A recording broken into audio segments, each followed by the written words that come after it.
Bon David, vous restez sur un superbe exploit du côté de Cannes. Comment vous avez géré du coup ces 2 semaines d'entraînement et puis le week-end de repos? Comment on gère ça après un tel exploit du côté de Cannes? On a laissé tout le monde au repos sur 5-6 jours, ce qui était prévu en amont depuis un paquet de temps. Ouais, en plus, on a eu deux bons résultats ici contre Toulon et à Cannes. Voilà, on avait plus tablé au départ sur 3 points, 2 ou 3 points. On aurait déjà été satisfait.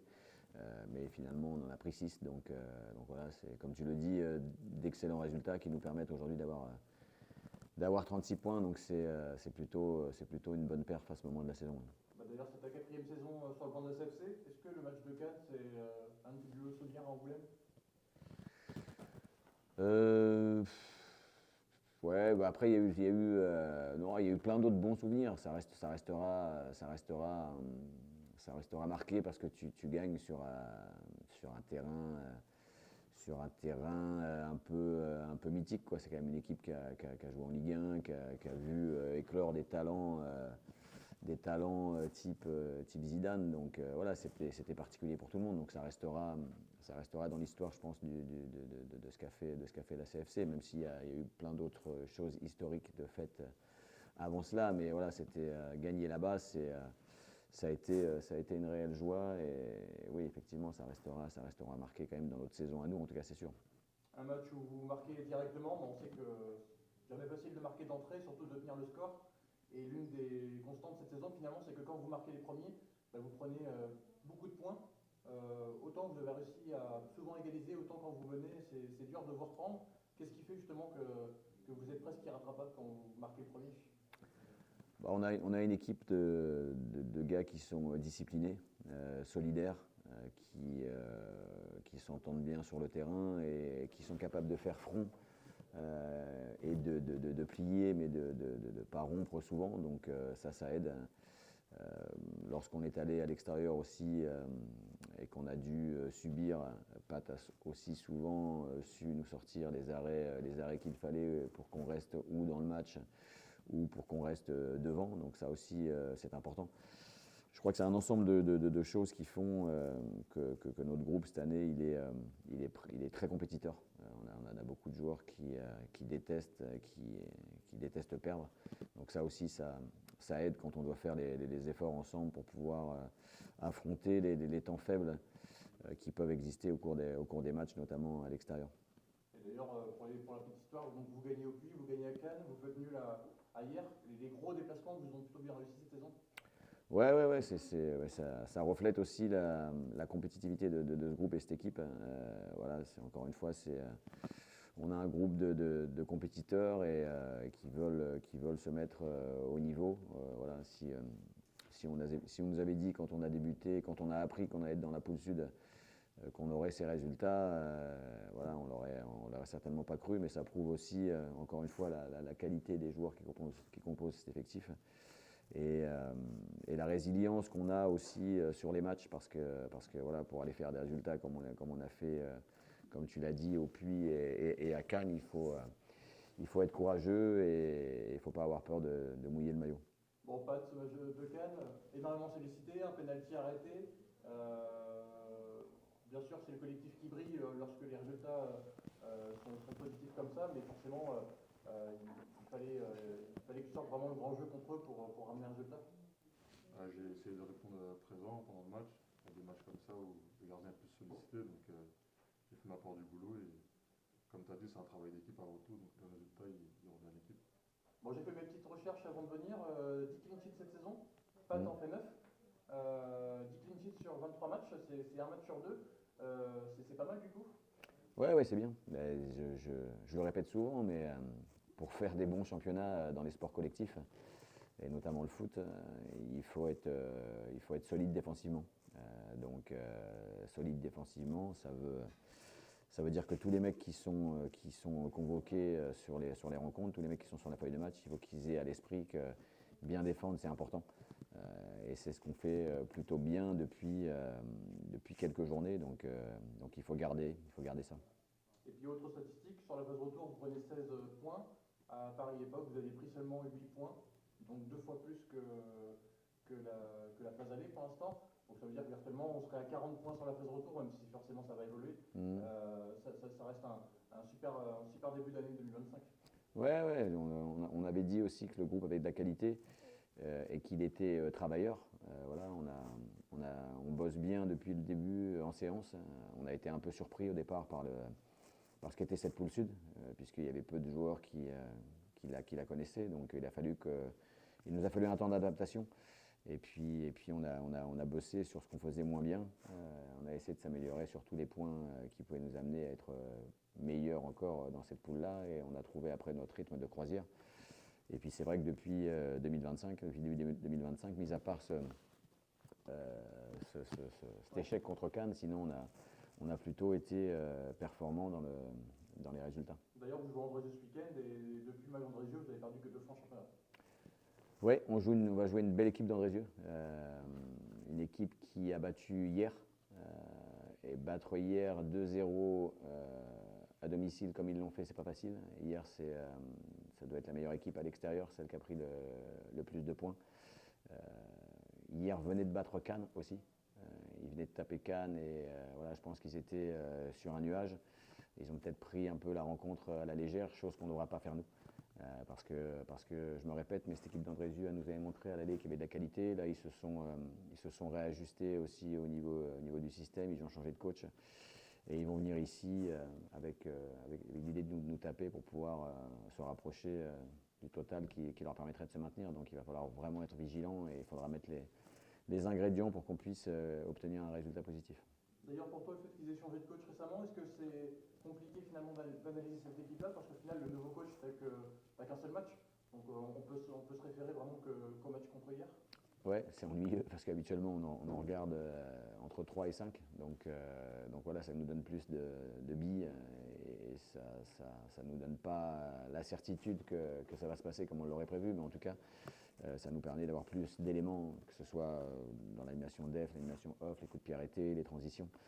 Donc, mais il faut s'adapter. Voilà, comme toutes ces choses qu'on ne maîtrise pas, on va s'adapter. On a bien étudié le match qu'ils ont fait chez eux contre hier. Ça nous a permis malgré tout de voir le système et les qualités qui peuvent exister chez ces joueurs. Mais c'est une équipe qui, tous les ans, Andrézieux, normalement, est programmée pour jouer le haut de tableau. Donc là, ils ont des joueurs qui ont joué en national. Voilà, il y a de la qualité, quoi.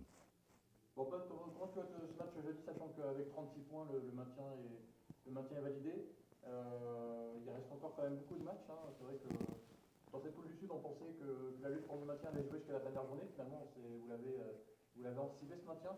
Comment tu vois un peu ce match d'Andrézieux, puis un peu dans votre optique sur la fin de saison? Je le vois comme un autre match. Hein. Tous les matchs qui restent à jouer sont encore très importants. Donc on va essayer de jouer les coups à fond. Essayer de prendre le plus de points sur les 7 derniers matchs. Et Andrézieux, c'est une équipe qui peut être très dure à jouer, mais c'est une équipe aussi qu'on peut gagner, donc on travaille des ingrédients pour. Ouais, d'autant plus qu'Andrézieux, c'est une équipe qu'on est régulièrement habitué à affronter en N2. Souvent, c'est des matchs nuls, c'est des matchs qui se jouent à un seul but d'écart. C'est vraiment les confrontations type de National 2, c'est toujours très indécis. Oui, c'est ça. Cette année, j'ai remarqué que les matchs sont très serrés. Donc déjà, il faut essayer de ne pas prendre de but. Avec ça, on a déjà un point. Donc après, on va aller mettre nos armes, commencer à jouer et on va pouvoir tout donner.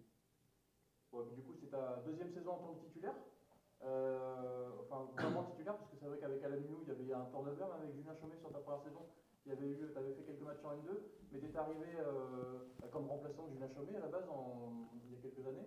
Comment tu juges déjà ta progression par rapport à ta première arrivée à Angoulême du temps d'Hervé Louba? C'est vrai que ça remonte quand même. Entre temps, je veux dire déjà de la maturité. Je pense que j'ai un peu plus de maturité, que ce soit en tant qu'humain et en tant que joueur. Peut-être plus de responsabilité aussi. Je sais que je suis titulaire. Ouais, ça change ça dans la tête quand on est gardien, finalement, de se dire que là, on a la casaque du numéro 1 et que là où on va peut-être jouer 10 matchs de N2, là finalement on va en jouer plus 25-30. Moi, même en étant numéro 2, j'ai toujours été concerné, impliqué. Donc si c'est l'implication, c'est pas forcément une différence. Après, oui, c'est plus la responsabilité que j'aurai dans la saison par rapport aux années d'avant. Là, je serai amené à contribuer plus au point, en tout cas cas au niveau des matchs que les saisons d'avant. Bon, d'ailleurs, David, comment ça s'est fait un peu la décision de faire confiance finalement à Pat sur le poste de numéro 1? Alan n'était pas resté au club du coup à l'été 2023. Et du coup, entre le choix de trouver un autre gardien et de faire confiance à Pat, vous avez fait plutôt confiance à Pat. Comment ça s'est décidé un peu ça à ce moment-là dans votre raisonnement? Ouais, déjà, le club connaissait bien Pat, puisqu'il était avant moi ici. Donc on connaissait très bien l'homme. Donc ça, on était déjà, on avait déjà ce choix-là à faire. Et voilà, encore une fois, on se répète souvent, mais l'homme est, j'allais dire très souvent, mais tout le temps plus important que le joueur chez nous. Donc ça, c'était la première raison. Et aussi sportivement, comme tu l'as dit, il avait été amené à se substituer à Alan qui avait eu des pépins. Et on avait trouvé que c'était bien passé, que les matchs qu'il avait fait s'étaient bien déroulés. Et aussi le fait de l'avoir en séance au quotidien, voilà, on savait que Pat avait le potentiel pour être un bon gardien de N2. Après, il y avait des choses à améliorer, des choses à gommer, mais voilà, c'est aussi un jeune gardien. Enfin, encore plus il y a 3 ans, mais voilà. Donc voilà, mais on ne s'est pas beaucoup posé la question. D'accord, oui, ça a été finalement un choix naturel. Oui, ça a été un choix naturel de par ce qu'il représente en tant qu'homme et en tant que joueur. À l'époque, on disait que c'était un gardien à potentiel. Là, il est en train de prouver que c'est un réel gardien de bon niveau N2. Bon, d'ailleurs, il a beaucoup progressé, mais des progrès qu'il lui reste à faire, ce serait dans quel secteur? Je pense qu'il doit encore s'améliorer dans la com, dans le fait de commander sa défense, même si on ne lui demande pas de brailler à tort et à travers comme certains gardiens peuvent le faire, mais d'être plus dans les consignes, notamment dans la gestion des ballons profonds, dans la gestion des tempos, même si c'est bien mieux que ce qu'on a pu voir, la gestion des tempos des matchs. Et puis voilà, puis après il a plein d'autres qualités qui font qu'il réalise la bonne saison qu'il est en train de faire. Bah, notamment les pénaltys. Alors moi je me rappelle d'un penalty arrêté en Coupe de France contre Port-entre-deux-Mers à la dernière minute, qui justement nous sauve d'une séance des pénaux. Il y a eu forcément le péno à Istres, le péno à Cannes, donc forcément tout Angoulême se pose la question. Quel est ton secret un peu sur les pénaltys? Pas de réel secret particulier, hein, c'est l'instinct. C'est d'analyser au mieux l'attaquant, enfin celui qui tire en tout cas. Et après, c'est l'instinct qui parle. Hein. Est-ce qu'il y a des choses qui sont travaillées avec Thomas Moreau par rapport à ça? Est-ce que vous regardez un peu les tireurs de N2 enfin, est-ce que c'est travaillé par Oui, rapport à ça? il y a certains matchs où j'ai des infos. Donc, il y a certains matchs où je mets en tout cas des vidéos. Ça marche. Après, on en frappe beaucoup, Oui, en séance aussi. C'est vrai. Ouais. Parce que tout jeu qui se termine par match nul, on a des pénaltys. Donc même si c'est jamais ce qui peut se passer en match, puisque au niveau de la tension et de la gestion des émotions, on ne retrouvera jamais les mêmes choses, mais c'est aussi des choses qui sont travaillées à l'entraînement. Du coup, le fait de jouer un jeudi, est-ce que c'est embêtant? Enfin, est-ce que du coup ça modifie un peu votre semaine de travail? Ouais, bah on a changé des choses, des jours notamment. Après, on avait prévenu les joueurs suffisamment tôt en amont qu'on aurait séance samedi, dimanche, donc il a fallu se réajuster par rapport à ça. Donc obligatoirement, il y a un changement. Après, ça reste un match de foot de 95 minutes contre une belle équipe. Donc voilà, ce ne sera pas en tout cas un sujet. S'il y a contre-performance, voilà, c'est pas là-dessus qu'on ira chercher des excuses, quoi. Bon, et puis la série est belle, il faudra forcément la continuer contre Andrézieux. Et puis le classement aussi des équipes à domicile est plutôt bien. Si vous gagnez d'ailleurs jeudi contre Andrézieux, vous passerez premier virtuellement avec les matchs forcément en jeu pour les adversaires. Mais prendre des points à Le Bon, c'était quelque chose qui n'était pas forcément gagné d'avance sur les dernières saisons. Qu'est-ce qui fait que cette année ça se passe plutôt bien à Le Bon, Pat? Je pense qu'on apprend des saisons d'avant. Et il y a aussi le fait qu'on ait des longs déplacements cette année. On s'est dit que c'est vraiment une priorité de prendre des points déjà à la maison. Et chose qu'on a bien fait quand même cette saison. Et un peu de ce très particulier. Hein. Je pense qu'on fait des bonnes performances à domicile cette saison. C'est aussi le travail la semaine, dû au groupe aussi, l'état d'esprit. Donc c'est un tout qui fait que les résultats sont positifs. Ouais, puis forcément, ça ça instille un peu de crainte pour les adversaires qui mènent à Le Bon. De dire que vous prenez beaucoup de points à domicile. En tout cas, la question que tu poses de savoir qu'est-ce que va être l'après-Cannes, c'est certainement la meilleure question que tu as préparée. Parce que certes, on est allé battre Cannes, ça c'est bien. Mais moi, ce qui m'intéresse toujours, c'est ce qui se passe après. Donc, notamment celui qui arrive, ce match contre Andrézieux.